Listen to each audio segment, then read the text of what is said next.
Hey, what's up? My name is Victor Lopez. Welcome to my YouTube channel. Today I am very excited about doing this video because it's something that I've been wanting to do for the longest, and it's to breed my male and my female beta. Here in the video you're looking at my male beta. His name is Tiger, and now you're gonna see my female beta. Her name is Rose. Also, I got both of them from Petco. I want to start by saying that by no means am I an expert when it comes to breeding betas. I actually have been doing a lot of research online, and I kind of wanted to do this project to try it out and also to learn. So everything I did here, I just figured out some stuff on my own and some stuff I read online, and I saw a bunch of videos on YouTube as well.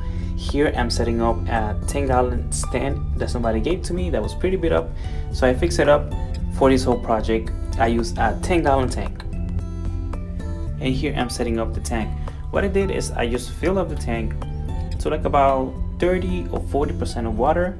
I just fill it up halfway. You don't want to fill it all the way to the top, because the male, once the female lays the eggs, the male has to pick them up and put them in the nest. So you want to not fill up the tank all the way to the top, so the male has a chance to quickly go down and pick up the egg. This is day one in the setup. I'm going to show you guys the setup that I have here. I have a heater in the back.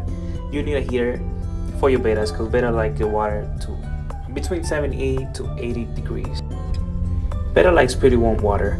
If you see here in the tank at the bottom and also in the corner, I added some Indian Almond Leaves that I got from eBay. I'm going to put the link in the description box below so you guys can check it out. And also I added some gel firm in the corner to keep a place for the female to hide.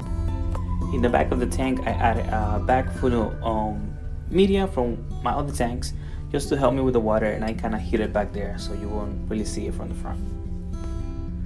On the top right corner, I taped a piece of Indian almond leaf to the side of the tank, hoping that Tiger will build his bubble nest under the Indian almond leaves. So hopefully he likes the area there and he builds his nest under that leaf. Here's Tiger checking out the tank.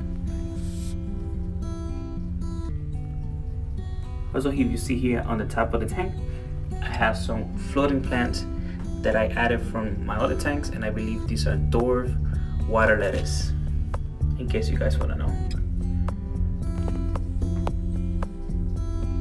And here is Tiger. He's exploring his tank. He went crazy as soon as I put him in there.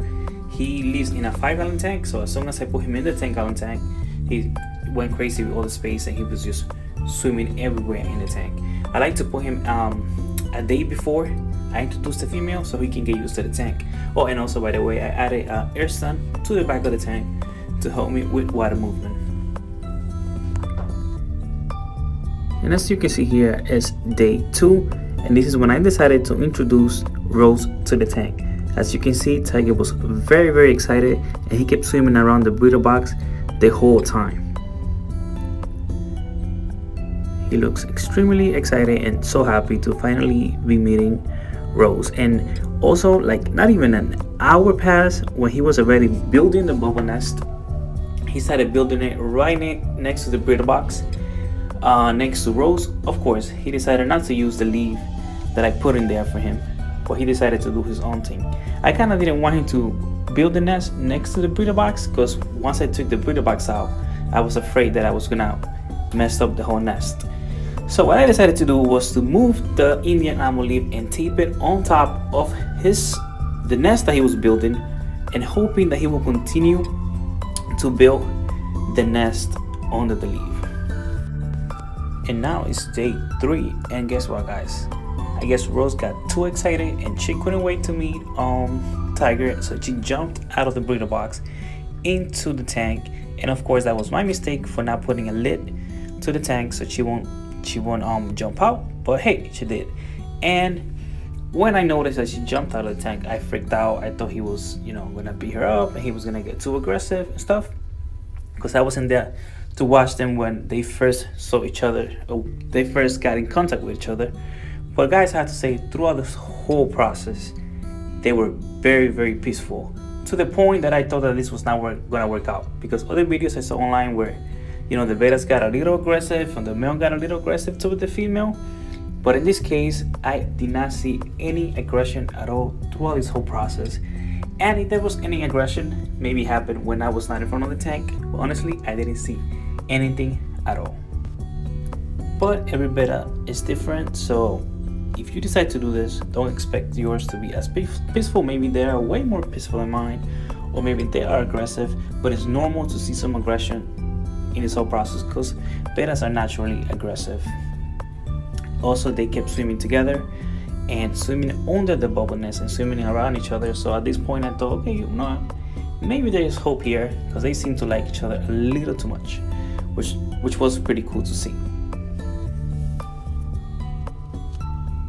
And he kept swimming after her, and then she would follow him right under the nest. So I thought that was pretty neat and pretty cool to see. Maybe once I saw Rose going after Tiger, I guess she got a little tired of him following her around. But other than that, you know, everything was fine, as you can see here in the video. And at this point, I noticed that Rose's belly was getting larger and larger. So I figured she was building, you know, she was producing more eggs. And also, Tiger kept building his bubble nest and making it bigger and bigger. It actually got pretty big, and at the end he decided not to use the leaf that I put in there for him.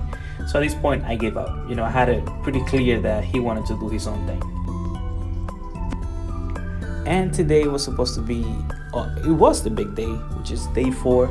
This is the day that they were supposed to breed, and they actually bred overnight, guys. So I was not able to record the whole process of them breeding, which pretty sucks, and I actually didn't get to see it. But I woke up and I saw tons of eggs everywhere in the tank. And I also found Rose in a corner of the tank hiding under the Java firm. So I immediately took her out.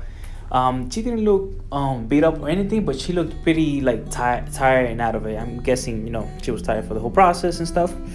But yeah, guys, there was a bunch of eggs everywhere in the tank, and Tiger did such an amazing job at taking care of the eggs, because every time one of them would fall from the nest, he would pick them up and put them right back up in the bubble nest. And I thought that was great to see. Throughout this whole process, I learned so much from breeding bettas, and I love them even more now. I mean, they're such great fish. And not only I think they're great fish, but they also have a great personality. Here you see all the eggs under the bubbles. When I mean there were tons of eggs, there were tons of eggs everywhere. I mean, this is the first time that they both breed, so I thought that maybe, you know, there were not gonna be a lot of eggs, but there were tons of it. And I decided to add one of my mystery snails into the tank to help me clean out the tank a little bit once the eggs hatch. So they were not, you know, they were not gonna be leftover food everywhere. And here's a quick update on Rose. She's back into her tank, which is a planted 10-gallon tank that I have. I keep her there with my shrimps, and she's doing great. Again, there was no sign of her being beat up anywhere. She was also just like kind of like not moving too much. I guess she was like also pretty tired from the whole process. But other than that, she's doing great. She's eating fine, and as you can see here, she's doing pretty good. Hey guys, I will say, I mean, this was such an amazing experience. I learned so much from them, and I would definitely try this again.